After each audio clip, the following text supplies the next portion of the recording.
Masuklah dengan tenang, letakkan semua bebanmu. Kami tahu kamu lelah. Kamu aman di sini. Kisah ini akan memelukmu dengan lembut. Selamat datang di Lavandula Fairy Lit, sebuah novel bergenre cozy fantasi karya Rainisa Avaron. Selamat mendengarkan.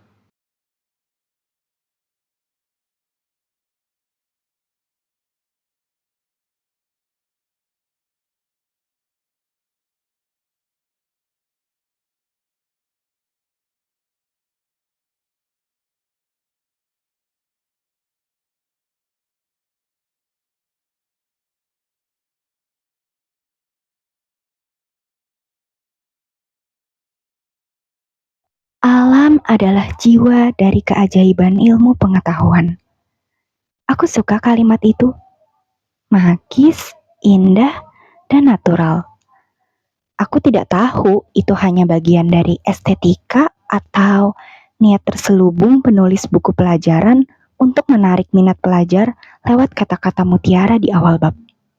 Namun, percayalah, kebanyakan pelajar tidak benar-benar tertarik dengan kalimat puitis. Memang ada, tetapi minoritas. Aku mungkin termasuk bagian kecil yang tertarik. Aku mengerti. Eksperimen tidak bisa dimulai tanpa tahu sampelnya. Jadi, aku akan perkenalkan diri dulu. Namaku Zenon Citra Luna. Aku tahu nama depanku terdengar seperti salah satu unsur kimia. Dan itu memang benar. Ibu yang memberi nama. Nama itu memang langka dan aku sangat menyukainya. Bagiku, nama pemberian ibu adalah estetika bahasa sains yang cantik. Dan itu bukan sekedar estetika bahasa, melainkan simbol dari jiwaku yang selalu memeluk dunia sains. Mimpiku untuk menjadi ilmuwan tidak pernah padam sejak aku duduk di bangku sekolah dasar. Aku punya laboratorium pribadi di rumah. Tidak sebesar milik sekolah, tetapi laboratorium itu cukup untuk menjadi ruang eksperimenku. Ayah yang selalu memasok jika ada bahan kimia yang habis. Aku tahu, ayah selalu mencintai ibu dengan cara-cara sederhana seperti menjaga laboratorium peninggalannya dan mengenalkannya padaku. Walaupun ibu tidak lagi berada di dunia yang sama dengan kami. Hari ini, aku harus menyetor satu bab penuh hafalan simplisia dan identitas flora dari salah satu tanaman yang aku bawa untuk praktik pelajaran farmakognosi. Cukup banyak, tetapi menurutku tidak terlalu sulit karena aku sudah belajar sejak minggu lalu. Aku membawa peppermint. Jadi, kami diberi tugas untuk menanam benih tanaman dan mencatat tumbuh kembangnya. Aku suka peppermint, merawatnya tidak repot dan cepat tumbuh subur. Aku melatih ulang hafalanku di belakang taman toga ini.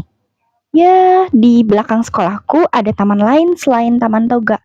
Hanya dipisahkan oleh kolam kecil dengan jalan setapak yang memotong di tengah kolam untuk sampai ke sini.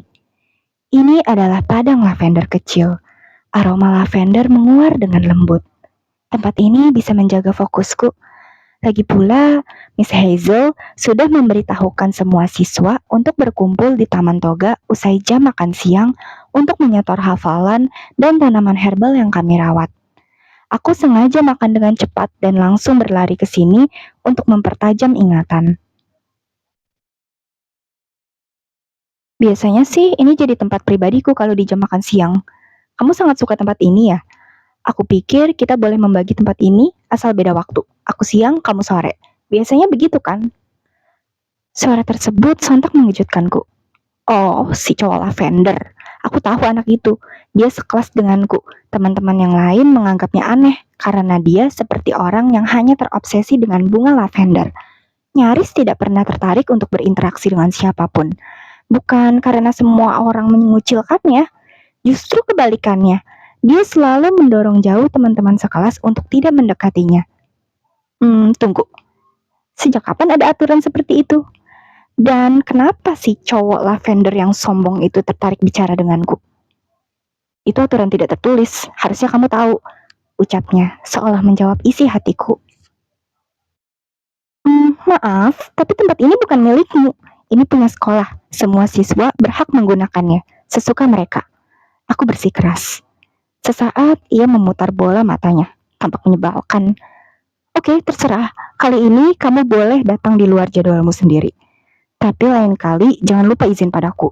Serunya menuju keluar taman. Namun, sebelum keluar, ia berbalik sekilas dan berbisik dengan suara yang masih bisa aku dengar jelas. Hati-hati loh, di taman ini ada penunggu jahat. Kalau bukan aku yang mengusir, dia bisa menghantui siapapun. Makanya minta izin dulu ke aku kalau mau menyendiri di sini. Hah? Apa maksudnya? Dasar pengatur, benar apa yang dikatakan siswa-siswi lain. Dia itu memang aneh. Sebelumnya aku berpikir cukup mengejutkan dia bisa tahu waktu berkunjung rutinku ke taman ini.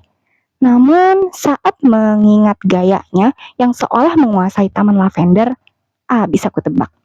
Orang itu pasti akan menjadi penghuni 24 jam kalau dia tidak harus makan, tidur, sekolah, dan sebagainya. Aku kembali membaca buku, berusaha tidak terpengaruh oleh kehadirannya tadi. Selang beberapa waktu, akhirnya kepercayaan diriku meningkat jadi 100%. Aku bisa menyebutkan ulang seluruh unsur-unsur Simplicia dengan lancar tanpa tersendat sedikit pun.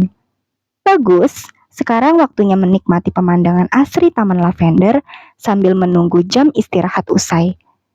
Tidak ada yang namanya stres akademis kalau kau punya taman sekolah secantik harmonisasi warna dari antosianin di bunga lavender. Aku bersandar ke bangku kayu. Sudah lewat pukul 12 siang, tetapi tempat ini masih menyimpan udara sejuk. Angin sepoi-sepoi mengelus lembut rambut panjangku. Aku memejamkan mata. Mungkin sekitar 1 menit, 2 menit, 5 menit berlalu. Semuanya terasa damai, hingga... Kamu pikir jadi seniman bisa bikin kaya?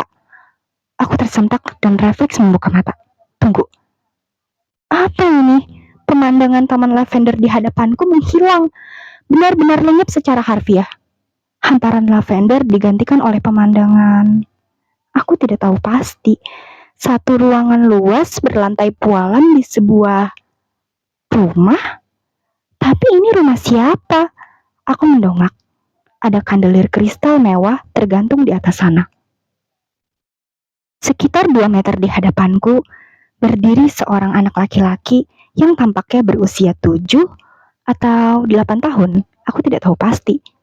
Anak kecil itu terlihat kurus dan ringkih di hadapan satu pria dewasa yang tadi berteriak. Apa aku sedang bermimpi? Tapi siapa mereka? Aku tidak kenal keduanya. Namun, entah kenapa pandanganku tidak bisa beralih ke sosok anak kecil yang berdiri ketakutan itu. Ia menggenggam krayon dan selembar kertas. Tangannya tampak gemetar, tetapi dia tetap menyerahkan kertas itu pada pria dewasa di hadapannya. Aku rasa itu gambar keluarga. Pria dewasa, wanita dewasa, dan 2 anak laki-laki. Kalau anak itu yang menggambar, menurutku tergolong bagus dan mudah dipahami untuk ukuran karya anak-anak. Aku cuma mau kasih ini gambar kita. Aku, papa, mama, dan kakak. Ujarnya dengan suara yang sangat pelan. Aku bisa melihat sedikit senyum ragu-ragu terbit di wajahnya. Namun, respon pria dewasa di hadapannya membuatku nyaris berseru. Dia merenggut cepat kertas bergambar keluarga itu. Kemudian menyobeknya jadi 2 bagian, lalu 4, 8, dan melempar serpihan sobekannya ke wajah anak kecil tersebut. Pria dewasa itu maju selangkah lebih dekat ke sosok anak kecil yang sekarang menunduk dengan bahu gemetar. Tangan pria dewasa itu mencengkram erat bahu kecil si anak laki-laki. Astaga, anak kecil itu tampak kesakitan. Jelas, bahunya jauh lebih kecil dan ringkih dari cengkraman tangan si pria dewasa. Kenapa sih kamu tidak bisa menurut? Kenapa kamu tidak bisa sepintar dan sebaik kakakmu? Sekali lagi ketahuan menggambar, papa siram 1 ember cat ke wajahmu. Bentaknya seraya mendorong si anak kecil sampai terjatuh. Aku menutup mulut dengan seruan tertahan. Jadi, si pria dewasa itu ayahnya si anak kecil. Di luar fakta ini hanya mimpi atau realitas, aku tidak bisa mempercayainya. Ayah macam apa yang bisa bersikap sekejam itu pada anaknya sendiri? Seumur hidup baru kali ini aku melihat sosok orang tua yang bertindak kasar hanya karena anaknya menggambar. Ayahku sendiri bahkan tidak pernah membentakku. Pria dewasa itu meninggalkan anak kecil yang sekarang terduduk sendirian di ruangan luas dan mewah. Tetapi dingin, ia mengumpulkan seluruh potongan kertas yang berserakan itu, lalu memeluknya, seraya menggigit bibir dengan mata berkaca-kaca.